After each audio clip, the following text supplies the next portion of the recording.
We need to say the truth. White people have never been clean. Not now, not ever. Black people have been literally begging this country and all of its citizens to see us wholly, to hear us fully since the beginning of time. The struggle to be seen and respected in this country is so intrinsically woven throughout the fabric of who we are. Hello brothers and sisters, I really hope you're all doing fine from wherever you are watching me from now. Most of the white MAGA supporters or the white people are not very happy with the fact that black folks are quiet in the US. They are not happy with the fact that the black community is not complaining and they're living their life to the fullest. Most of them are now wondering why the black community will be so happy when the economy is falling, and why is the community so happy when things are not working out, when soybeans farmers are now suffering and going bankrupt. So let's watch this video, then have a really quick discussion at the end of it. Thank you so much. Black people, I can't get through my For You page 3 scrolls without seeing a video about the people over in LA protesting.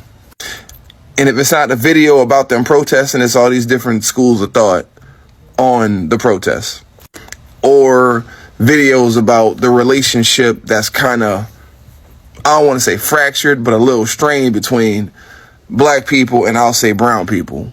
And I wasn't going to say nothing because that's like a political conversation, political adjacent conversation, socio-political thing. But I'll tell you this, bro, I'll be 32 this year. I've been living in Florida off and on since 2008, and I've lived in Texas.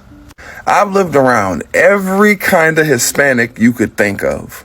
Black people, we need to get out of the habit of trying to tell other groups of people who come to this country and want to align themselves with whiteness or be in proximity to whiteness what's going to happen to them. Because the enemy is white supremacy. It does harm to everybody, white people included. But the problem is that people come here and they want to perpetuate it thinking that they can trade and buy into it, not realizing that white supremacy is exclusive. It's not inclusive. You will never be them. Doesn't matter what kind of minority you are. Doesn't matter how you try to breed your way into it. It don't matter how much money you make. You will never be them. Because to them, especially the ones who make the laws and make the money, that's all that matters. And that's not to say you got to turn around and be aligned with us. But you got to align yourself against them on every level. Not just the optics, but the ideas too. And expecting other people to come to bat for you when it's time for you to fight is crazy, especially when we see you and we see how you are. We see what you do. We see what you say. Because black folk, really, we very empathetic and sympathetic towards everybody because we don't want to see nobody go through the same shit that we done been through, bro. But everybody at every turn, every time are apathetic towards us. And we tired. So I'm saying, black people, don't tell nobody shit. Let them figure it out. Let them fight. And pray they win. Because ultimately, a win against white supremacy is still a win, no matter who won. Why aren't black people helping Latinos riot against ICE in LA? Let's talk about it. There are 3 types of black people who are sitting these protests out. Number 1, the black Trump supporter who voted for deportations. Number 2, the Kamala Harris supporter who voted overwhelmingly for Kamala and then saw that Latinos overwhelmingly voted for Trump and they're like, y'all need our help now? Oh, hell no. And number 3, the older black people who are like, what are y'all up to? Oh, and there might be one other type of black person too. The kind of black person that hears something like this. I don't think black people have a right to tell white people or Hispanics what they can and cannot say. And that means if a black person wants to use the N-word, that means a white person also can use the N-word because all lives matter, not just Black Lives Matter. So with that said, we need to stop cancel culture. It is anti-American, it is anti-free speech, and if you can say the N-word, so can I, whether you like it or not. It doesn't affect your freedom, but you're sure affecting mine by telling me that I can't say it because I'm not black. So, make the N-word great again. Okay, well, how about we make ICE great again too, bitch? It's a little weird that not only are Latinos pressed, but white folks are asking why aren't black people out there protesting? Y'all usually ask, why are we protesting? It's almost as weird as this roll-off full of rocks that just so happen to be right in LA, right where the riots are, all cut off evenly, no construction around, just so happen to be there so people could start throwing them. Is that why y'all want black people out there? So y'all can get staged video footage to roll on cable news all night long showing unity and violence against Trump? Stop trying to use us. And all I keep hearing is blacks and browns, we gotta stick together. Blacks and Latinos, we're brothers, we're one. Okay, well, I'm gonna need you to have that outlook for more than just rioting and violence. I'm gonna need you to have that in the job market too, because blacks can't get a job in LA. Latinos hire Latinos, whites hire Latinos. If you don't come to LA already in a job that moved you to LA, or you own your own business, you're not working in LA. You know who's working in LA? All the people that they want us to protest to come here. So black people, the next time you're asked why aren't you out there protesting with Palestinians or with illegal immigrants, just let them know you put in the same amount of effort that they put in to get black reparations. With everything happening today, where the achievements of black Americans are being erased and black excellence is being dismissed as nothing more than a DEI handout, don't you ever forget who you are. Don't forget where you come from. Don't forget what you've had to endure and what you're still enduring just to make it halfway up the mountain, let alone reach the top. And when someone tries to throw you a bone, offering a moment of kindness in your time of need, don't let it buy your silence. Don't let it buy your conformity. Never forget the truth of this country's history, the battles fought, the sacrifices made, and the pride that runs deep in your blood. You are not here by accident. You are not a quota. You are the product of resilience, brilliance, and generations of power that tried to suppress but could never kill.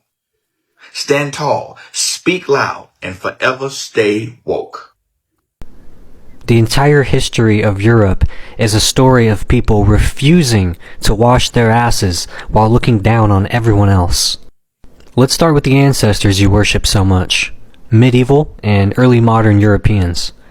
People so filthy they were literally scared of water. They believed that bathing opened the pores and let in disease, so instead of washing, they simply wiped themselves down with dry rags and perfume. Imagine thinking water is bad for you while living in streets filled with feces and piss. Doctors warned against bathing, saying that it was too stimulating and would weaken the body. Instead, they told people to rub themselves with dry powders or just change their linens and call it a day. King Louis XIV of France, the Sun King, bathed twice in his entire life. Let that sink in. The most powerful man in Europe smelled like a rotting corpse dipped in cologne. Queen Isabella of Spain also bragged about only bathing twice in her entire life. These people ruled empires while literally festering in their own filth. You want to call other people savages?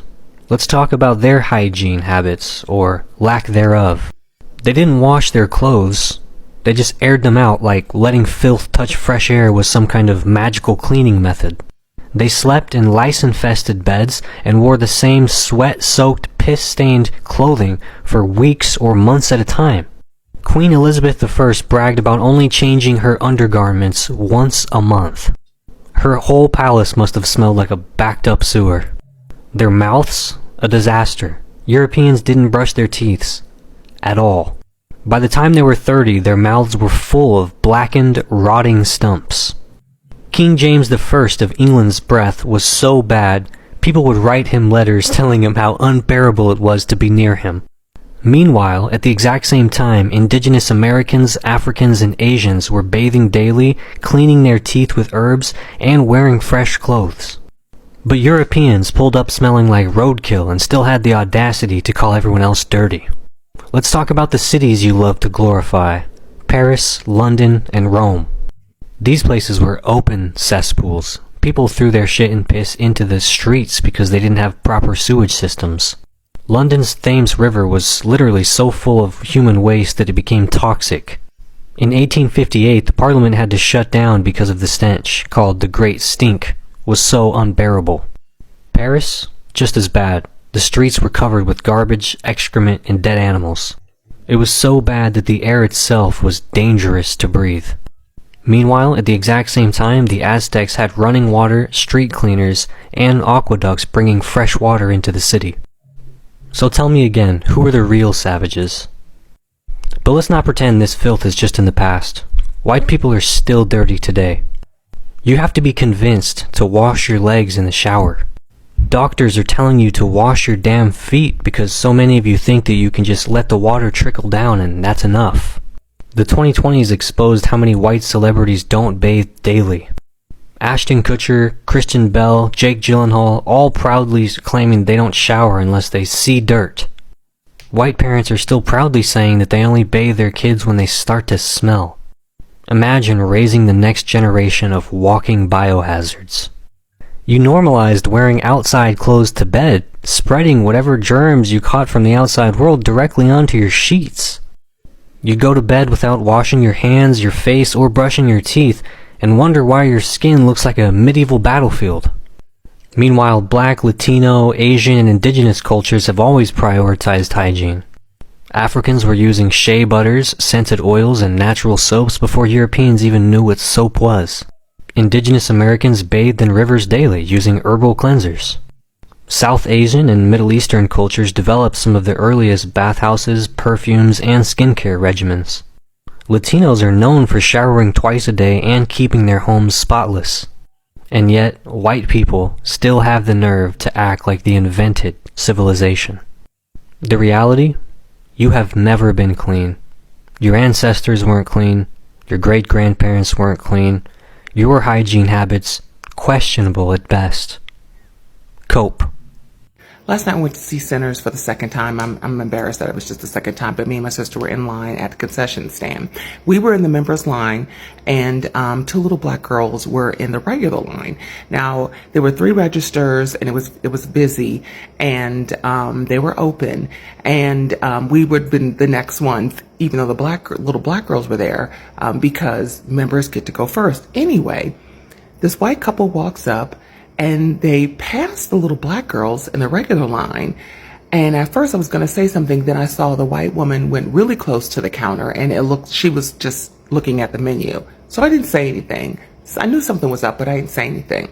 So when a register was open, the guy goes, "Next guest in line." They walk up. They start talking, and I am like, "Excuse me." They keep talking. I'm like, "Excuse me." They keep talking. I said, "Excuse me. Those 2, you were not next." There were 2 little black girls there. I got loud. Because they were ignoring me. So they moved back. The white woman is clearly embarrassed. And she goes, "Well, they didn't say anything." She said it very nasty. And me and my sister quickly say, "They're children." And they were teens. So they move back, and the 2 little black girls go up. So then another register opens up, and they say, "The next guest in line." The white couple walks up again, and me and my sister both go, "We were next." So then the white lady, she's clearly irritated, gestures like this, very nasty. And I just want to tell you, this is a reminder that 2 things here. They never see us. But they definitely don't see black children as children. Because if those were 2 white children, at the very least, they would have asked, "Are you next in line?" Which clearly it was the line. So why wouldn't they be? They have the little barriers there, so you know they were in line. But they would have at least asked. But it goes to show you, they do not see us, and they do not see our children. And for her to be angry at the fact that I called her out twice, because you acted like you didn't see us, just infuriated me. I was seething for a few minutes. It took me a few minutes to calm down, but I was not going to let them treat those 2 little black girls like they didn't exist. And I damn sure was not going to let them not know that I existed. What up, Nurse Gang? What up, TikTok? So this needs to be said. Just want to come through the quick word really quick. Now, disclaimer. if you don't like what a creator is posting on their platform, unfollow. But you guys have this, you want to argue with people and go back and forth with them on their page. It's insanity to me because I just block you. I learned how to protect my peace a long time ago. I'm not going back and forth with nobody on my own page. You can go to your own page and talk about whatever you like. It's free for all of us. So that's there. So I posted the video of, the immigration thing that happened today. And I guess me saying that nurses should not try to obstruct justice and end up getting arrested trying to interfere with ICE, a process that you cannot stop. The government has decided they got 179 billion to deport people. This is a process you can't stop, and you should not interfere. And 5 seconds of interfering, they still arrest the person. You get arrested as well. Your career in life is ruined for what? A process you couldn't stop. So people are upset about that. But whatever.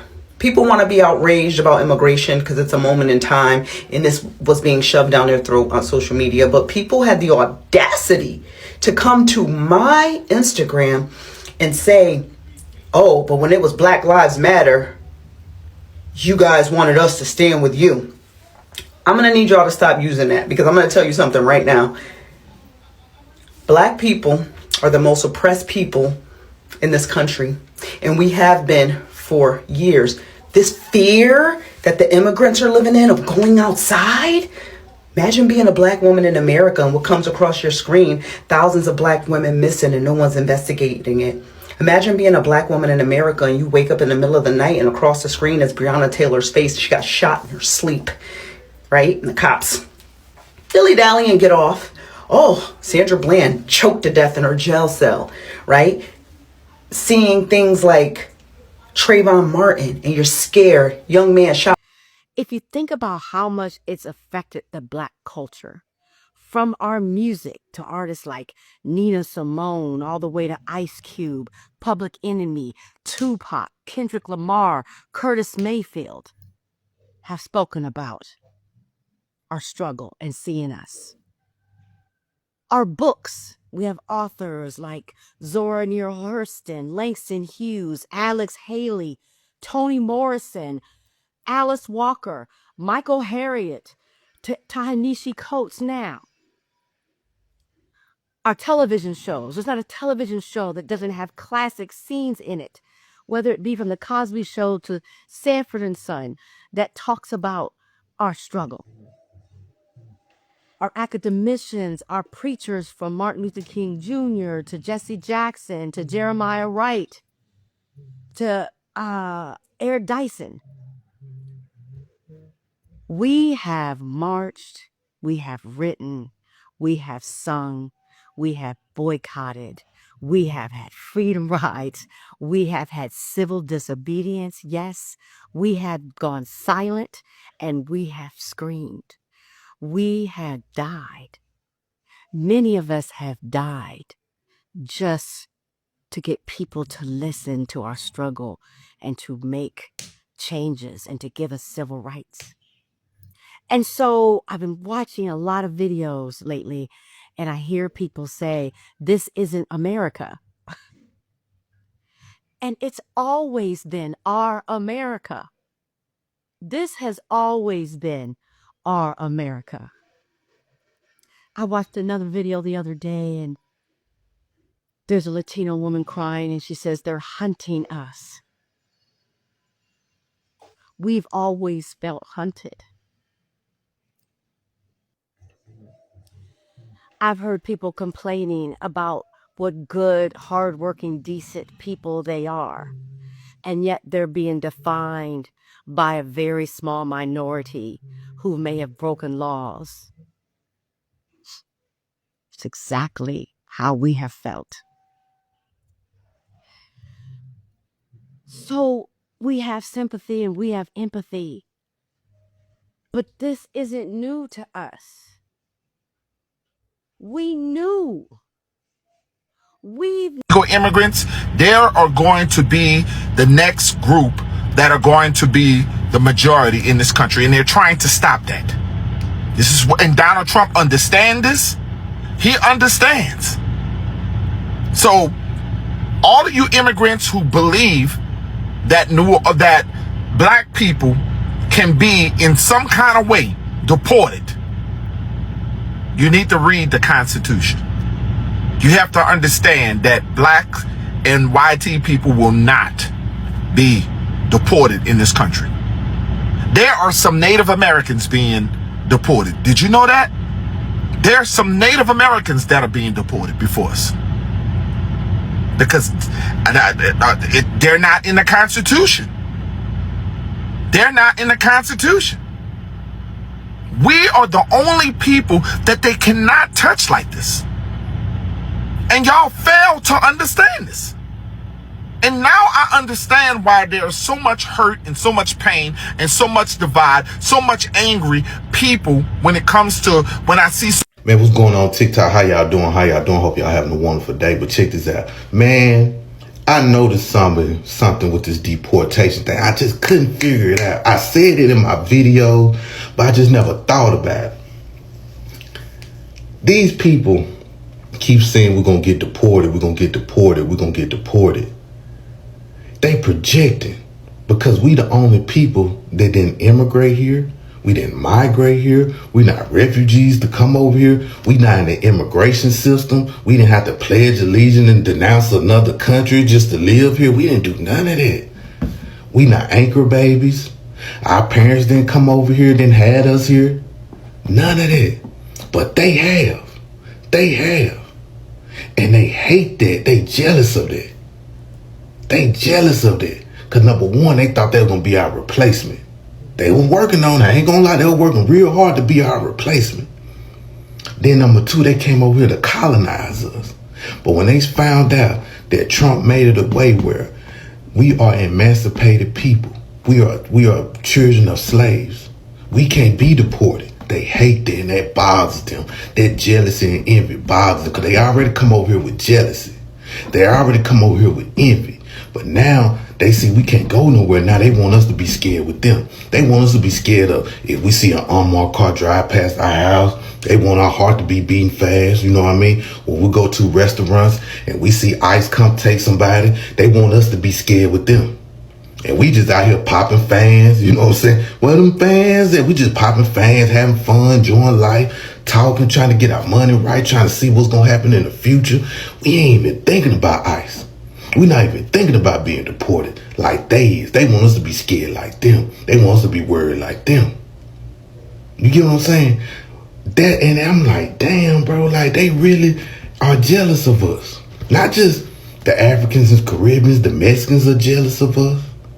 Because they mad because they not part of the 14th Amendment. They not. There's a lot of white people not part of the 14th Amendment either. They jealous of that, bro. We can trace our family to the 1700s. Some people can go far back then. The Montgomery Brawl has created some interesting, let's say, case studies for white people who believe they are allies to the black community. It seems to be that watching black people not only push back against violence, but also give the warning, if you come for one of us, you come for all of us. It has some white people thrown off by not being centered in their work or how they've shown up for black people.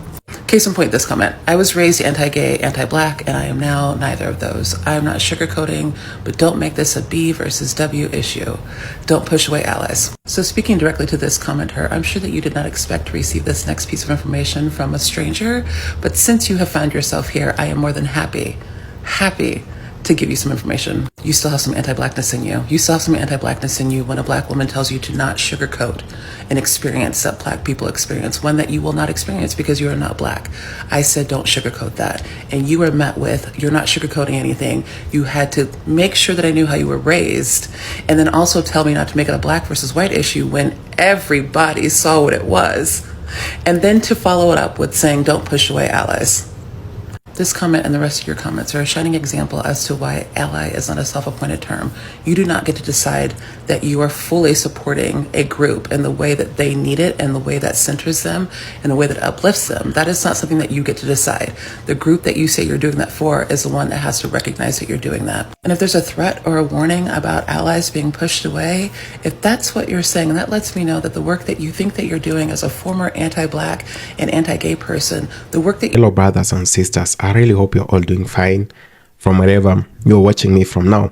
For instance, have you ever known that some of the white people think that poverty was not meant for them, that bankruptcy was never meant for their race or for the white community?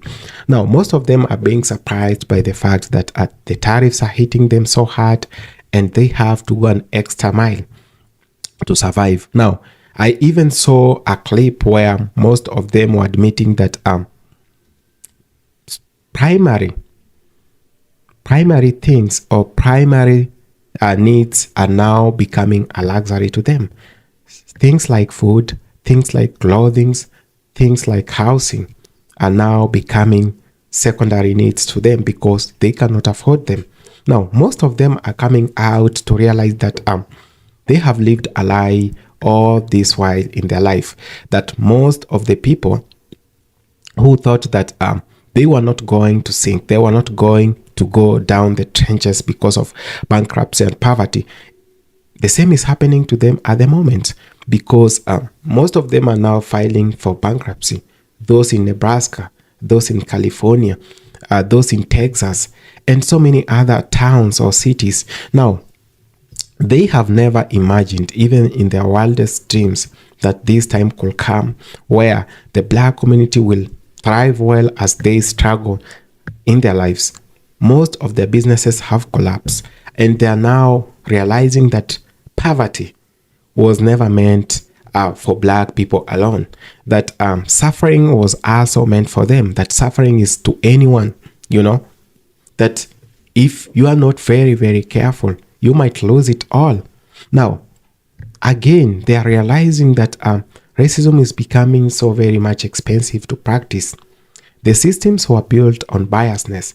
They were built to award the people who didn't deserve the opportunities. Whatever I've always said, unearned privileges over time has made so many other people lazy, because they know when I go bankruptcy, the government will pump some funds to my farm and it will help me out. It will bail me out. And most of the time, this has happened when the Black community was just looking. Now, the Black community has had the act of resilience for the longest time. They have actually been trying as much as they can to come together and realize their dreams. They have been working very hard in an environment or in a country which has been against them for the longest time. Most of them felt unwanted, but that has made them to be hardened, that they can take every situation in the diaspora. Now, let me tell you something about projection of injustices in the diaspora or in the US for a very long time. Now, some of the white folks fear that if Black people gain power and success, they might reverse the roles and treat whites the way they treated them historically. They are fearing for their lives. Some of the white folks are now fearing for their lives. Those who have been supporting racism, they are now fearing that something bad might happen if the Black community takes over power. But let's be very much realistic. They say the villain always thinks that everyone else is like them, that everyone has bad intentions, everyone will retaliate everything that has been done to them over time. They have forgotten that when they do all these things, sometimes it comes back to them so that they might learn. Some of the people never learn, and most of the people learn but unlearn during the process. They easily forget, like a warthog. We, the people, must realize that the systems have always been there to manipulate you, to create races, to create identity everywhere. Now, they have practiced identity from politics. They have brought identity to sports and everywhere else, that there is a black player, there is a black politician, and there is a black farmer, there is a white farmer, there is a black teacher, there is a white teacher, there is a black doctor, there is a white nurse. All these things have been created to create identity and confusion, at the same time to divide you. But you've always fell for these traps. You've always supported whatever the systems have always said about you. Brothers and sisters, if we take this into consideration, if we want to make things better, then we must realize that no one else is coming to make that for us. We must come out. We must unite as the people, and we must stop whatever we've been doing to our brothers and sisters. The projection of injustices, that someone thinks if a black person makes it, if they don't suffer, if the suffering was meant to them and they are not suffering, if tables change, they will reverse the roles.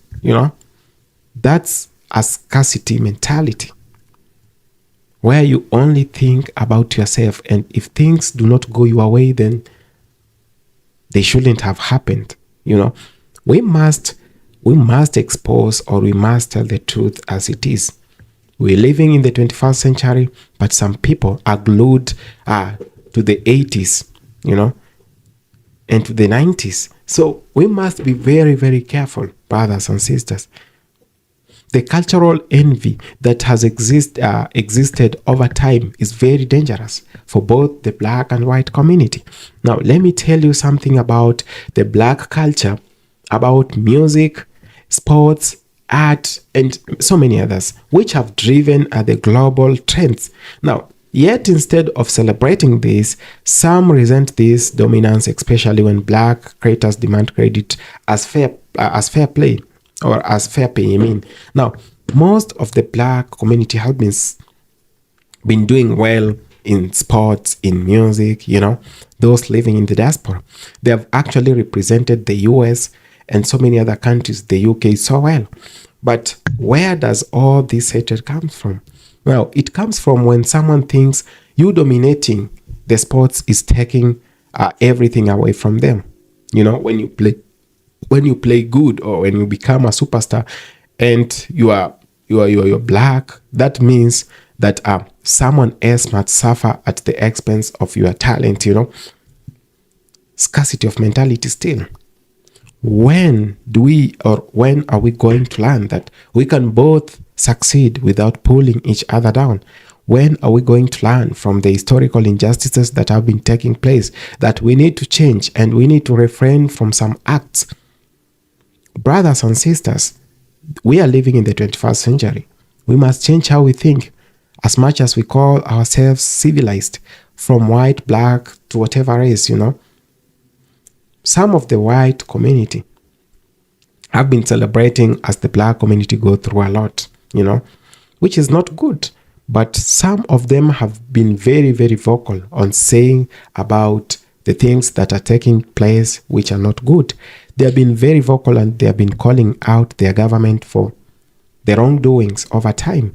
And this is so good. This shows caring. This shows that we as the people can come together despite of our differences, of our ideological differences, of our race, of everything that has happened, of our political parties or political affiliations.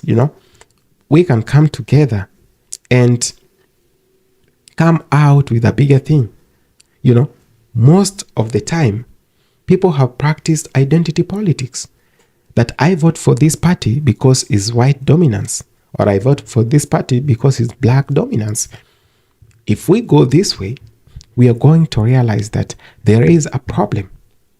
We, as the people, have the mandate of changing our future. We have the responsibility of changing how things have been perceived in our societies. But when we fail our generations. We fail the generations that are going to come forward. We fail ourselves too. Because if we cannot change the world, who else is coming to do it for us? We need to change the world. We need to change how we think, and we need to grow bigger. We must stop scarcity mentality, where you only think about yourself, and if anything else which does not include yourself is bad. So I feel like the political manipulation has been going for a very long time, and politicians and media outlets have often stock ration resentment, framing black success or demands for justice as special treatment. Most of the people, or some of the people, maybe the majority, feel like black success is special treatment. When you make it, you're being treated special. Most of the people who have lived through the means of privileges or white privileges and an equal treatment of other races have always thought that no one can make it without all these privileges, that there is someone who can actually work hard and make it without all these privileges. So we must be very, very careful on how we talk about our brothers and sisters. Let's stop the gaslighting around here. Let's stop how we treat each other, and let's embrace unity. Stop the divisions. It doesn't matter if you're white, black, or whatever. Life doesn't care. If you go hungry, it doesn't care if you're white, black, or red. When the economy is doing bad, it doesn't care. When your country is collapsing, it doesn't care. It is collapsing on the states that are dominated by black or white. The economy collapses for everyone. So let's stop these things that have been fueling anger, not just as individual, but as a systematic progress, like affirmative action or diversity initiatives, which can help us as the people. Let's stop all these things, the gaslighting, the things that have been happening that cannot even help us grow our communities. We've lived in divisions for a very long time. It is time we stop all these divisions and come together. Thank you so much for having taken the time to watch this video. I really appreciate it. If it's your first time on this channel, please consider subscribing, sharing, and commenting on the video, as much as liking the video.